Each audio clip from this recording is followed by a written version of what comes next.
here's the recording, and we have a couple things that we need to go through. First, we need to give special thanks to Iron USA, BrainPop, Rat Classroom Project, Little Lives, Big Dreams, TechSmith, and of course Blackboard Collaborate for making all of this possible. Those are our special sponsors, and we also do this math activity with every session that we go to, and let me make sure everybody has whiteboard privileges. Okay, and what we do, Greg, with this is everybody takes the little star tool in their toolbar and indicates where they are. So I'm going to click on mine if I can. I'm having difficulty with this. There we go. And I'm going to click near Chicago, hopefully. And you can get an idea of the audience that you're reaching today, which is pretty exciting. And also in the chat,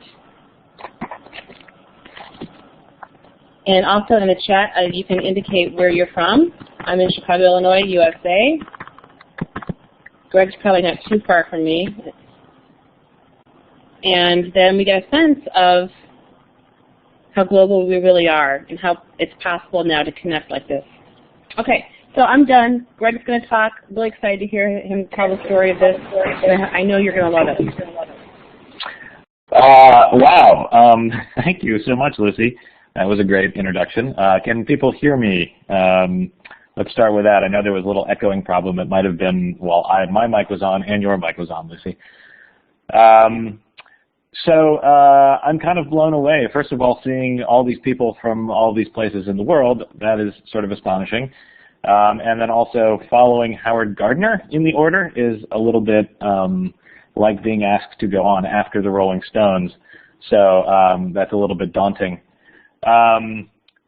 This whole setup is sort of alien to me. Over the last year and a half, we've screened the film everywhere from Arkansas to Zambia. And done Q&A sessions for all kinds of different audiences, but I've never done this before.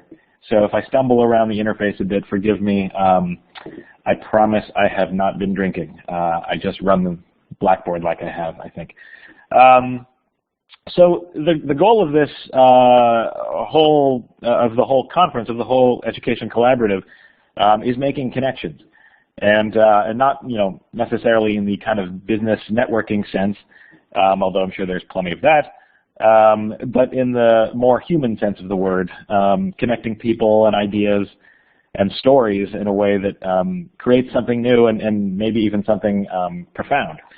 And as it turns out, fortunately enough, Louder Than a Bomb, the film and the event that got its name, from where it got its name, is pretty much about exactly the same thing.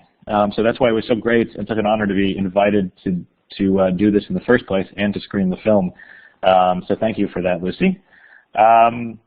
Before we even get started, I just wanted to kind of see a show of hands to see who actually has been able to watch the film over the last couple of days. So yes, because it's been up for the last 2 days, and just to get a sense of how many of you have seen and how many of you have not. And as I mentioned before in the chat, I promise I will not spoil the ending because it doesn't go where you think it's going to go. Okay, great. So a handful of you have been able to see it, and hopefully this will inspire the rest of you to take a look as well when we're done. And so my hope is to give the people who have seen it to answer some of their questions, to give those of you who haven't seen it a sense of what it's all about, and also to explain how the film and the events, Louder Than a Bomb, have converged into something that has the potential to become a nationwide or even worldwide movement. So it's very exciting where this is all going, and it's really amazing to be a part of it. But first, as a filmmaker, it's always easier for me to let the movie do the talking. So I thought it'd be good just to kind of get everybody on the same page, to let everybody take a look at the trailer of the film. That's one of the fun things about doing a talk about a movie, is we get to watch a lot of videos. So this should give you a quick shorthand. I'm going to do the little tour thing. I hope this works. And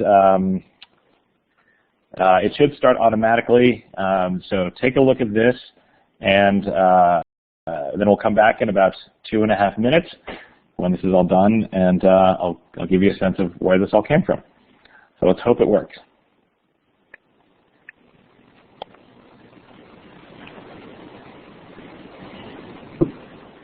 It's taking a little time here. Ah, there we go.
Okay, so we're back. That gives you a little bit of a taste of the film. I hope you enjoyed that. Just to make sure you're hearing me again, everybody can hear me correctly? Oh, good. Okay. So I want to get into the journey of the movie itself in a little bit. But first, I want to give you a sense of the history of the event that you saw in there, the event Louder Than a Bomb. Just to give you a sense of where the event came from and also the pedagogy of the event, because it seems haphazard. It's put together by poets, after all, but it's actually incredibly well considered and really powerful. So going back all the way to the beginning, Louder Than a Bomb was founded in the aftermath of 9/11, actually, by a pair of Chicago poets and educators, Kevin Koval and Anna West. Going 1 second. Yeah, let's do the slides, Lucy. So thank you.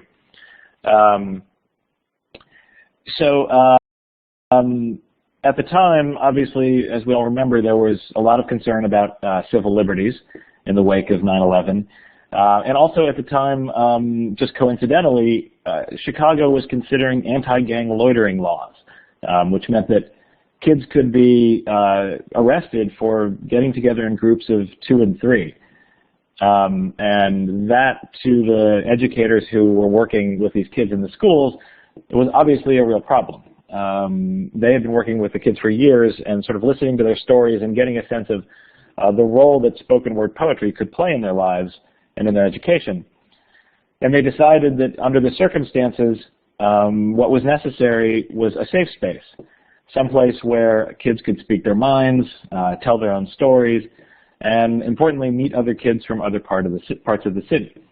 And so from that, the Louder Than a Bomb Youth Poetry Festival was born. The first year was, I think, early 2002, and there were something like 11 teams from 11 schools packed in the basement of a theater here in Chicago. It was, again, kind of a haphazard thing, but the place was packed. And I think Kevin and Anna and the people who were involved knew there was something special going on. There was just an electricity to it that I think really they could tell this was something that could be built on. And what's amazing to me, having now had my life intersect with Louder Than a Bomb, is that the ethos of it, or the pedagogy, was really there from the start. And that has proved incredibly powerful and durable and portable. And it's based on a few cardinal ideas, ideas that work on 3 levels. And the first is sort of the most fundamental one, which is just the level of the individual. Their idea from the start was a simple one, which is simply that everyone has an essential story to tell, no matter who they are or where they come from. And so what they very deliberately did was put the real lives of students at the center of the classroom and asked them to start writing and speaking about their world. Kevin always says that the first writing prompt is, tell me where you're from. And for a lot of kids, that question is the first time they've seen a connection between school and life, or life outside the classroom. And making that link can really be transformative for them. It's for a lot of kids, it's the hook that grabs them. It's the thing that engages them in their schoolwork.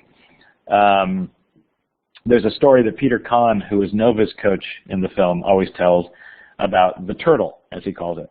The turtle is the kid who starts off the year, maybe not even in the classroom, maybe outside the classroom, listening to the kids work on their poetry. And then at some point he kind of sneaks into the classroom and puts his head down on the table with his hoodie on, so he looks like a turtle on the desk. And he just sits there for a few weeks with his head down and his hoodie on, not saying anything.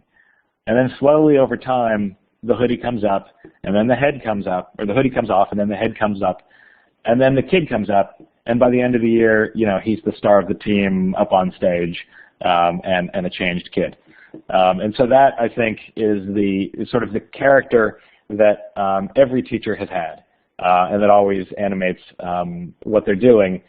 And for for this particular story, I think the character of Nova is, in a sense, the best example of that. This is a girl who, when she was growing up, became estranged from her father, and you'll hear that in the clip that's about to happen. She had a father who was not an easy dad, but she ended up living with him because of her parents' divorce and kind of taking care of him. And at the same time, she has a younger brother named Cody who has a host of developmental problems. He has Fragile X syndrome, autism, seizure disorder, a whole number of things, and she essentially became a second mother to Cody. So she never really had a childhood. She was never really allowed to just be a kid because she had so much responsibility. So in 8th grade, she was really heading down the wrong path. She was angry. She was, I think, starting to drink alcohol. She was not getting good grades. And then somewhere along the line, 9th or 10th grade, Peter Kahn reached out to her, having seen some of her writing, and said, you should really try out for spoken word. And she did. And as she says in the film, after that, her life just seemed to make sense. It gave her an outlet and a steam vent for all the stuff that she'd been holding inside. She has since become a spectacular student, an incredibly strong young woman. She's now a senior at Smith College. And I think really ascribes all that to spoken word poetry and Louder Than a Bomb. So I just want to play another clip. I apologize to those of you who are having problems watching the clips, but this is a little bit of Nova talking about her dad and doing a little bit of her work. And of course it's not working. Let's try that again. Oh, there we go. No, wait, this is the trailer again. That's not supposed to happen. Sorry, we're going to do this one more time. I told you, I swear I have not been drinking. Okay, let's try this one. There we go.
Okay. So I've seen that probably 250 times, and it gets me every time. Unbelievable. So that's Nova, and she's sort of a classic example of how the individual aspects of this pedagogy works. The second level then, after the individual, is school-based. And this is one of the interesting things that Louder Than a Bomb did that is unique, that's different from anywhere else. There are youth slams all over the country. Typically what happens is kids are chosen from their school, or they write their poems on their own. They then go to a kind of central slam event, and then a team is chosen for that city. And that team goes on to compete in the National Youth Slam competition, which happens every year. It's called Brave New Voices. But Louder Than a Bomb does things differently, and again, very deliberately. What they wanted to do from the start is root the event in the schools, because I think for them the idea was always that the competition wasn't the important thing, but it was changing the culture of education and even the schools, and we'll get to that in a second. So the reason this is such a powerful thing is that there are several reasons. The first is that, as you see, it replicates the camaraderie of a sports team. What they've done is they've taken this academic event and they've turned it into a team. And so you have the same kind of excitement, the same sort of camaraderie, the same kind of trust that has to be built. All of the stuff that happens with the football team or the chess team or whatever now happens for this incredibly vibrant art form. So that gets kids hooked because it sort of plays the same role for them as a sports team. Exactly, as Marie just said, like a family. The second thing and related thing that does is that it demands that the kids be vulnerable around each other. You can't do this unless you're going to be honest, unless you're going to expose your truth to your peers. And that's been one of the things that has astonished me, is the amount of vulnerability that kids, often from neighborhoods where vulnerability can be a death sentence, that they show. I remember the first time that I went to a practice for a school. It was a charter school here in Chicago, and a girl, I think she was maybe a freshman or sophomore, got up and read her first poem, the first time she had done anything in front of the other kids. And it was about her sister being molested by an uncle and possibly her being molested as well. And I was just in the back kind of slack-jawed thinking, oh my God, I can't believe she's talking about this. And there was a pause after she was done, and the first thing anybody said was, in verse 2, what you may want to say is X. And I suddenly realized by aestheticizing these problems, by turning them into a creative challenge, it allowed her to get the issue out, but not necessarily have to deal with it in a way that she didn't want to deal with before she wanted to deal with it. And then suddenly she had exposed herself to all these people, and they caught her. And in that one moment, she's hooked. So it was kind of an incredible thing to see right from the very start. The third thing that all of this does is it focuses the whole process on craft. So you've gotten out your issues, you've exposed your vulnerabilities, and now you have to do something with it because you are heading toward a competition. So it also teaches kids how important it is to write and revise and edit and work and rework, and what good means and what great means, and all these vital things lessons that they're getting almost by accident about the amount of work that they need to put in to make something communicate. And that is phenomenal. And then finally, as I said, all of this then starts to change the culture of the school. And that's kind of an amazing thing to watch, because what you have is suddenly these kids are gathered in a room, they're all writing together, they're performing, they're often kind of cool kids who are interested in this because it's a cousin to hip-hop, and other kids see that. So for example, at Oak Park River Forest at Nova's school, they actually have a spoken word program with a full-time, I think the only full-time spoken word instructor in the state of Illinois, possibly in the country, that's just all he does is he teaches spoken word. And they have something like 70 or 80 kids in the program. They do showcases for 300 or 400 people once a quarter. So it has become as known a thing at the school as being on the basketball team. And as an example of this, of how this kind of work can change a school, I want to show another clip. This is sort of from the kind of the stars of the film in a certain way, the Steinmanauts. This is a team that, well, you'll see, they started off the year before as the champion, and by the time we started filming, they were actually having to deal with success, which is a very different problem than they might typically have had at a school like this. But they're a perfect example of how this event can start to change the culture of a school. So we'll watch the clip and then I'll talk a little bit more about it. Oh, yeah. One more time. Let's try that again. Okay, that was Nova again. Let's see if this one works. There we go.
So that's the Steinmanauts, and that was the year that they won the championship. And the next year, it's fascinating because you see a crowded room, and that's because there are kids who are just hanging out. They just like being in the safe space of the room. At the end of the film, there's this wonderful moment where a freshman, a little white girl, says, "I'm so happy I go to this school." And basically she said that she was getting terrible grades, she didn't really want to come to school, and then she came to the practice and saw the Steinmetz kids do their group piece. And from then on she was just around, and it was sort of the thing that pulled her back into school. So that's the kind of thing that the founders of the event were really convinced would happen if you root this program in schools and not just make it an individual thing that people come to. So then I want to move on to the third part of the pedagogy here, which is taking it to the wider community. So the other thing that magically happens year after year at Louder Than a Bomb is that a competition somehow morphs into a community. It's sort of a bait and switch. The kids all think they're going there to win and to beat the other teams. And instead, they leave realizing that was never the important thing in the first place. So there's several kind of building blocks to that. The first is something called crossing the street, which is obviously a metaphor for the kind of bridges that are built over the course of this process. Crossing the street is actually the first event every year at Louder Than the Bomb, and the kids are required to attend if they want to perform. So here you have 600 kids from all parts of the city and suburbs, and they come together to talk and write and listen to each other's stories. And, as everybody knows, Chicago is an incredibly segregated city. So kids in one part of town won't have anything to do with kids in the next neighborhood. The kids from the west side may never have been to the lake. So to see within 20 minutes this room full of kids from every part of the city, every background, writing together and talking together, it's just an amazing thing, and it right away gets the kids in sort of the space where they're open now to the fact that this is not about the competition. The second thing is that listening is as important as speaking at Louder Than a Bomb. The way the event works, it's each bout is, kind of its own slam. So a bout is 4 teams that get together, and they do 4 individual poems each and a group piece, and they're judged sort of on an Olympic scoring system. And so in a bout, you're basically on stage for about 3 minutes. So you have worked for months and months and months, and you get 3 minutes on stage, and then you have to sit and listen for the next hour and 27 minutes. And that exercise of active, engaged listening really makes the world smaller, and really forces the kids and the grown-ups there, I guess, to recognize their common humanity, the stories they share, and that the story of the boy from the inner city school who lost his father can totally connect with the story of the girl from the suburban school who misses hers. And so by having the kids listen, and by making listening such a focus, it really ends up kind of changing their behavior as well, giving them a skill that they may not have had before. The third thing then is the phrase that gets uttered over and over again at Louder Than a Bomb and in the movie, which is, the point is not the point is the poetry. And that is the simple idea that everybody supports everyone there. No matter how brave they are, if they're brave enough to be on stage, no matter how polished their piece is, you will get the love from the crowd. So what they do is they de-emphasize the competition at the competition.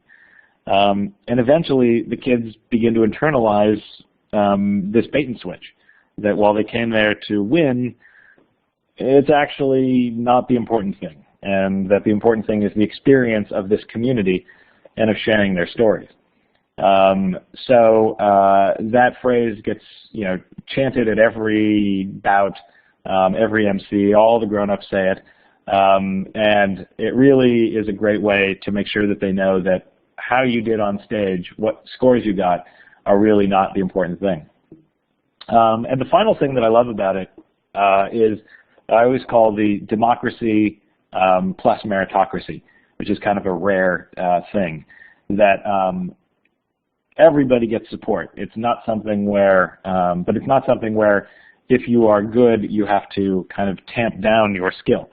There are kids who are just brave, and their poem is not conventionally good, and they're up there with their piece of paper, and they're shaking, and they're nervous, and everybody applauds and goes crazy. And maybe their scores aren't that great, but the act of getting up there was what was meaningful. But at the same time, the kids also know who can really bring it, and they have real respect for the ones who are spectacular at this. So there's no sense of having this be kind of a leveling democracy. It's just it's a place where people who are great can thrive, and people who are doing it for other reasons can also thrive. And the example of this in the film, and the kid that everybody falls in love with, is Adam Gottlieb, who is sort of, I always describe, the most unique or bizarre character in any documentary that you'll see this year, because he is totally well-adjusted. He's just an incredibly sweet kid, and you don't really see that very often in a documentary. So I'm going to give you a little taste of Adam's work, but he is loved by everybody across all geographic, racial, economic lines, and responds in turn by supporting everybody, by coming to all the bouts, being always in the front row cheering, and he ends up in the film winning what's called the Spirit of the Slam Award, which is the kid who really embodies the spirit of Louder Than a Bomb.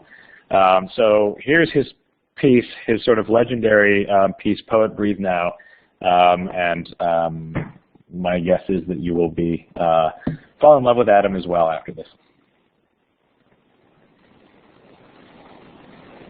I'm Adam Gottlieb.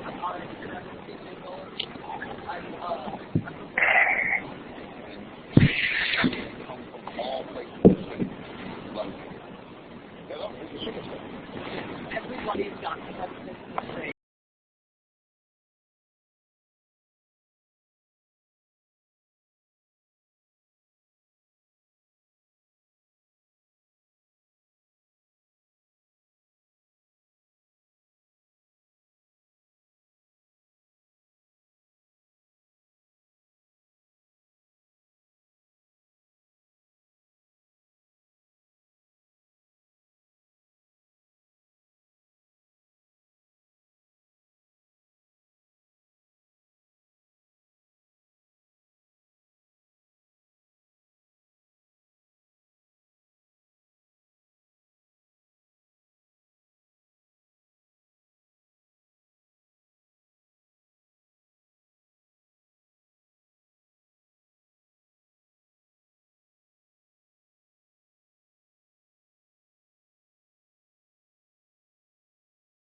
So that's Adam.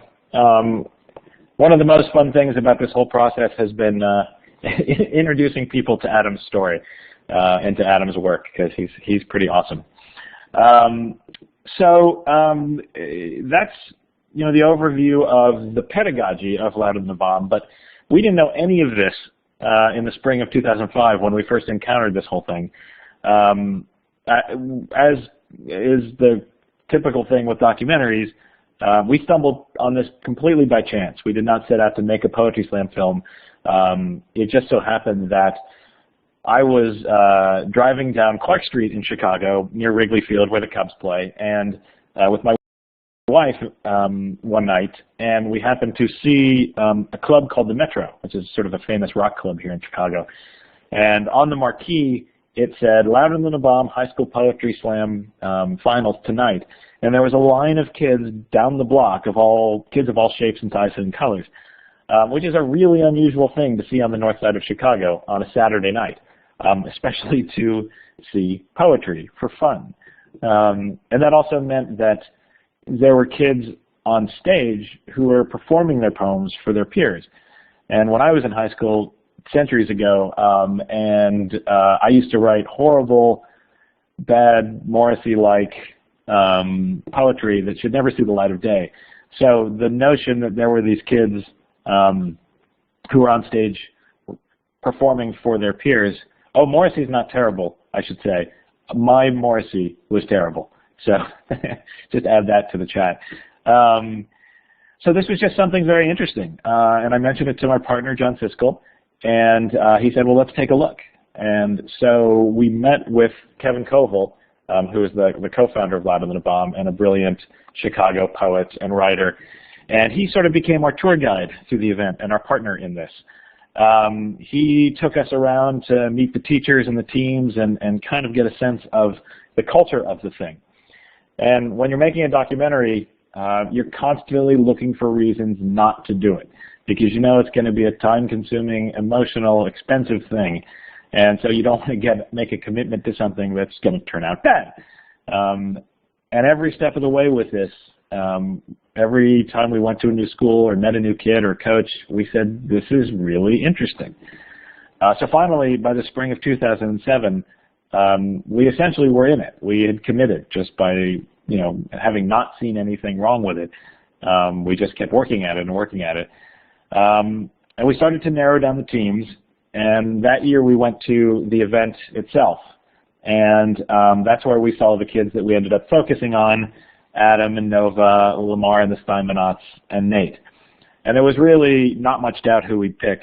They just jumped off the stage. We had wanted kids that would be racially diverse, that would have economic diversity, geographic diversity, and kids with interesting stories. And crucially, kids who were great writers and performers. Because we knew that for an hour-and-a-half film about poetry, if an hour in people started saying, well, I love the kids, but their work's not so great, we knew we would have problems. So it just so happens that these were both great kids and incredible performers and writers. So we really lucked out. We spent the next year filming. We ended up with about 350 hours of footage. And it took us about 2 years to whittle that 350 hours down to 99 minutes.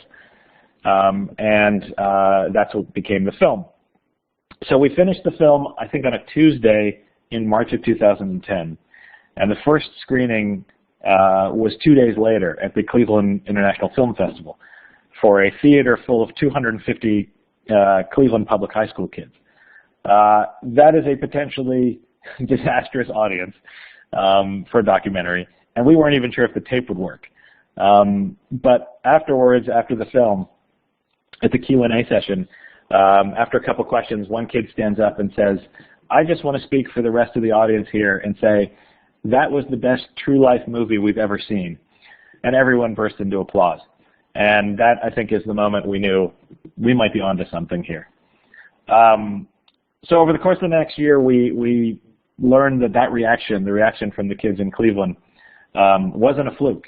And for a number of reasons, audiences just seemed to connect with the film with an intensity that we never anticipated. People would cry, making their comments during the Q&A sessions, or burst into tears when they were telling us how they cried during the movie. And somehow this film, much like the event itself, seemed to cut across all demographic lines: age, race, gender, geography. And even more importantly and more interestingly for us, it seemed to be something that teachers and students could both watch and both connect to it, even if for different reasons.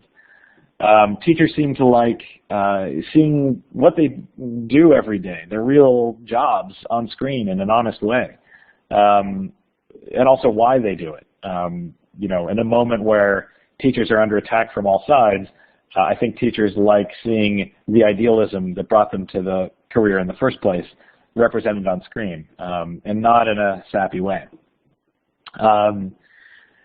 And the kids seem to love it because their voice is so dominant in the film that it seems like it's from them and not about them. There's one kid after a screening who said, "That's who we are and that's what we do."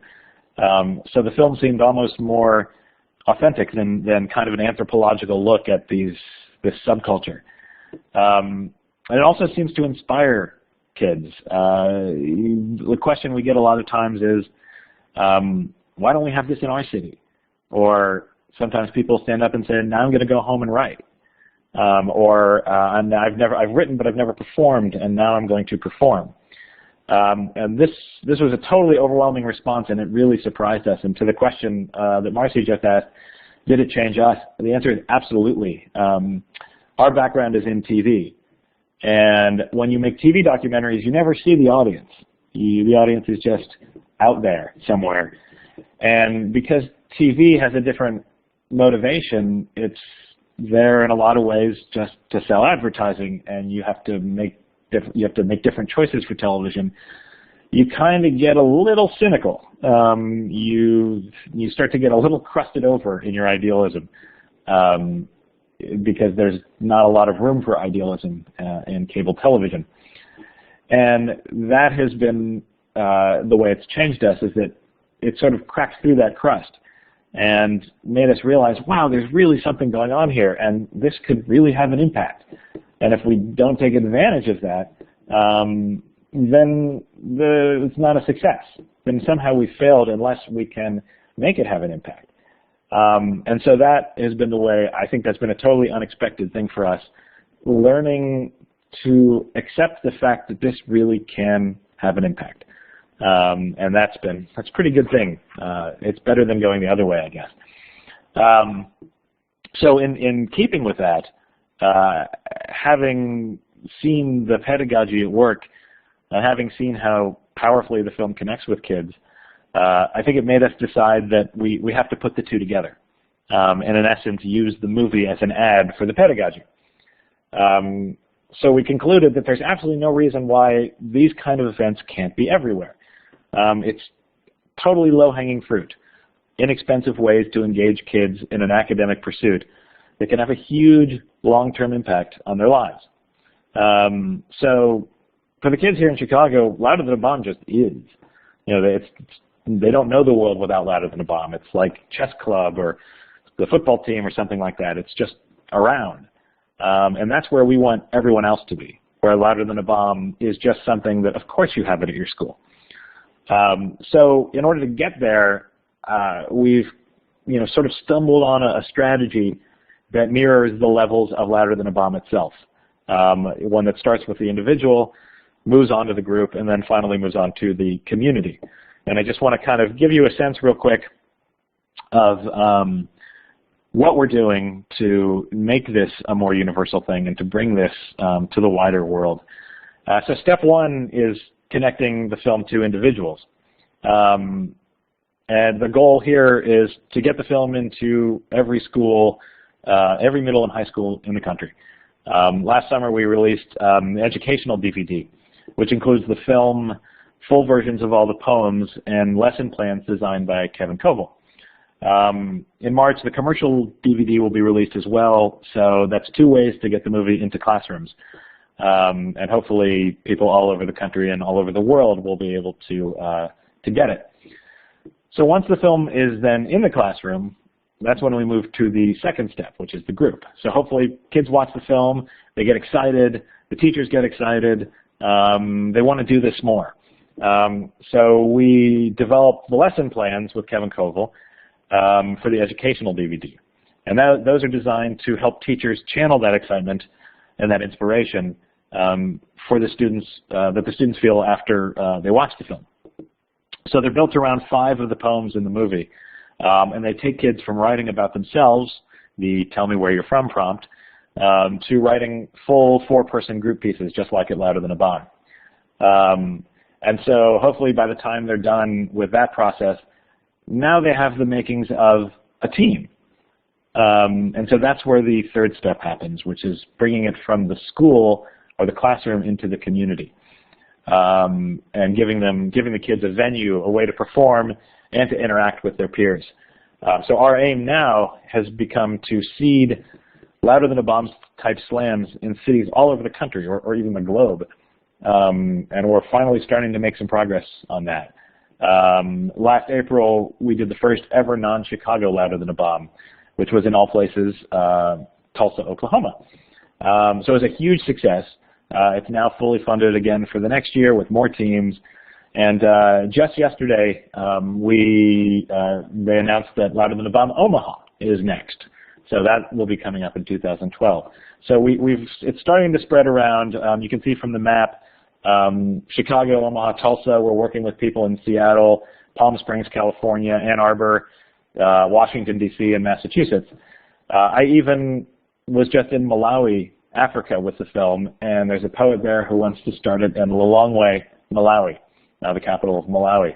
So this is something that has no borders, and that's what's so exciting about it. It can be something that can be developed around the world, and that is, we are just thrilled about that.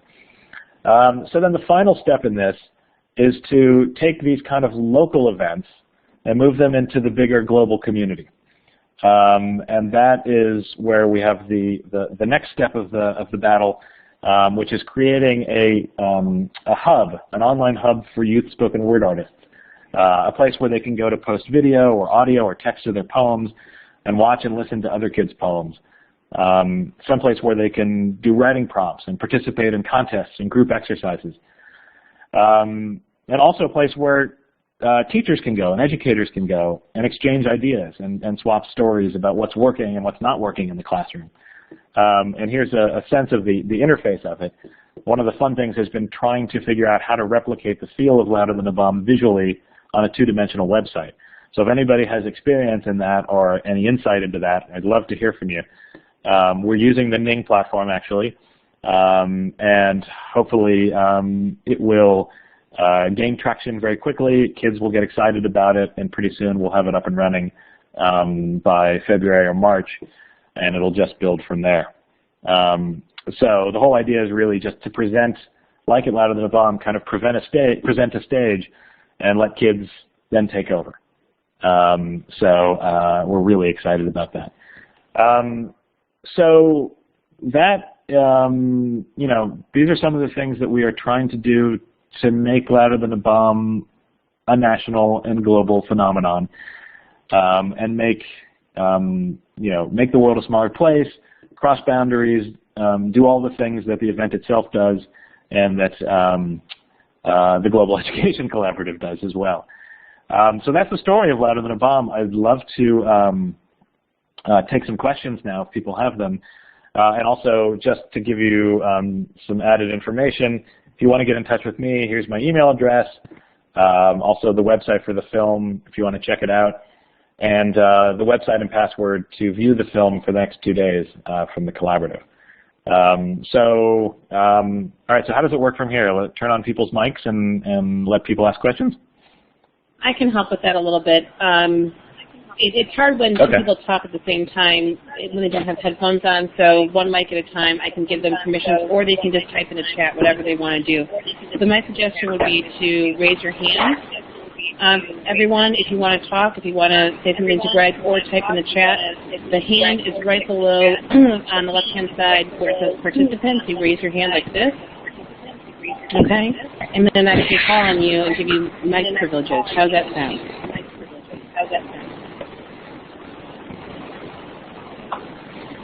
All right.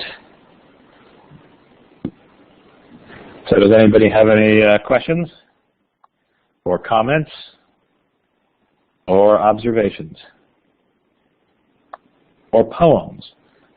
Would anybody like to spit a piece, as they say?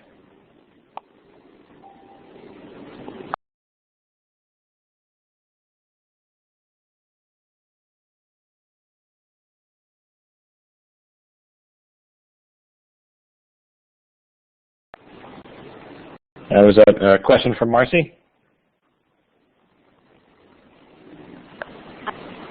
I absolutely, this film was phenomenal.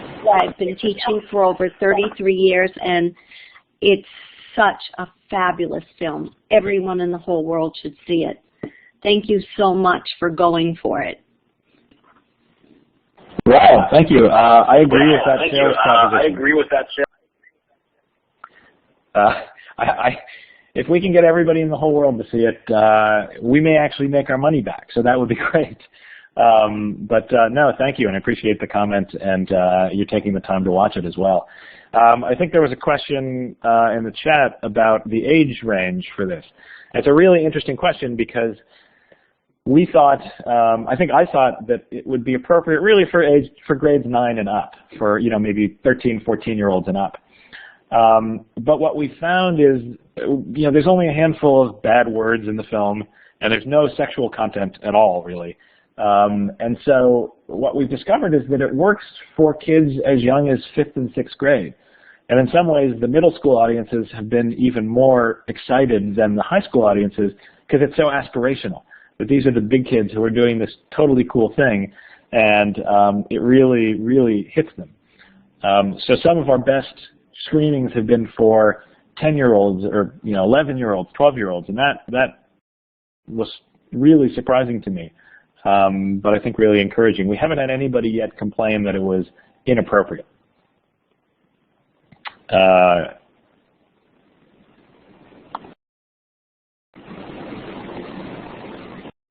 Okay, next question. Hi, Greg. My name is Priya.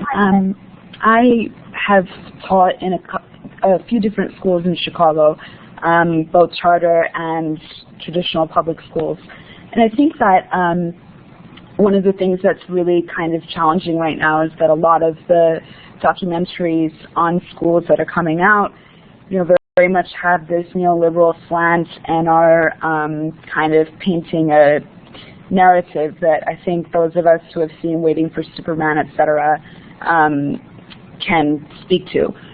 I think that what's amazing about this is that, first of all, the unit of analysis is totally different. We're looking at kids and what they're thinking about and what they're interested in. And then, as you've shown in your presentation, it's directly connected to what's happening in classrooms. I'm wondering how you think people who want to keep doing ethnographies and documentaries on schools can approach it from, as you did, from an impartial, unbiased, kind of authentic, real-life experience, and yet make huge impact, arguably on the same level as a Waiting for Superman. That is, I think, literally the $10 million question for us. I say $10 million because I was told, and I'm not sure if it's true, that was the marketing budget for Waiting for Superman alone.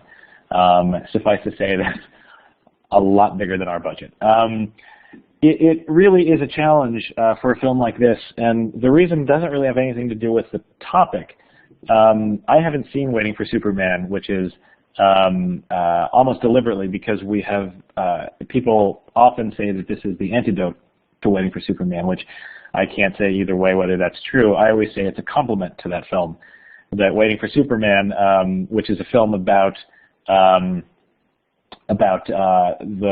charter schools here in the United States and the problems with the public schools, that is a film that identifies a structural problem with how we educate kids, and that's a totally worthy issue to bring up, and an absolutely necessary conversation to always be having. I like to say that our film is the reason why we should be having this conversation, that it's about the raw material that is there and the incredible potential that is in the schools. So once we if we start talking about the structural problems in the schools, we can watch Louder Than a Bomb and remind ourselves of why we need to solve those problems. So I don't think the two films are in any way in opposition. What happens, though, on a practical level with a documentary is cause-based documentaries are in some ways easier to fund and easier to get attention for. Somebody once said that, told us that a documentary that it's easy to get funding for a documentary that people aren't going to want to watch. It's hard to get funding for a documentary that's just entertaining. And I think that is often the case, that you can find foundations or philanthropists who would love to fund a cause, but something like this, which was always just supposed to be an entertaining movie, is a lot harder to get attention for and funding for. So we don't know how to overcome that necessarily, except by just word of mouth. And hopefully kind of the snowball effect of just be slowly building and building and building.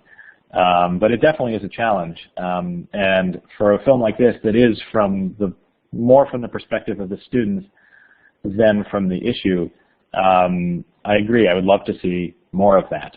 But it is always a challenge. All right, other questions? That's good, because we've gone a little bit over, and Steve is always like a stickler for this so that people get to the next session. Absolutely, I understand. Go over a little bit because of Howard Gardner. It's all his fault, right? Anyway, no. Anyway, I think we need to wrap up, everybody. What I suggest you do is you have Greg's contact information. If you have questions, follow up with him there. Or he did join our NING. He did join the Global Education Collaborative, and you can leave a comment on his page. And in his copious spare time, I'm sure he'd be happy to reach out to you. I want to say, Greg, thank you so much for this. This was fabulous. You talk like a teacher to me.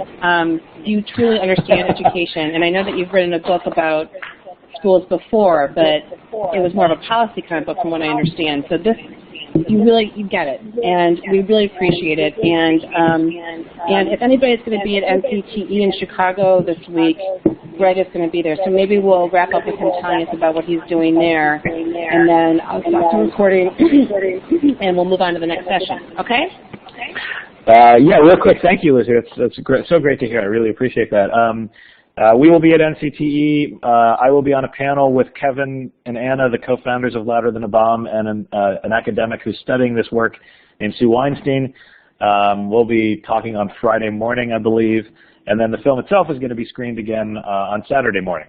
So if you haven't seen it online and you want to see it on a semi-big screen, that's a good place to do it.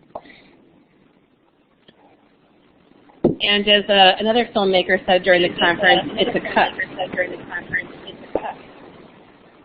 It's what?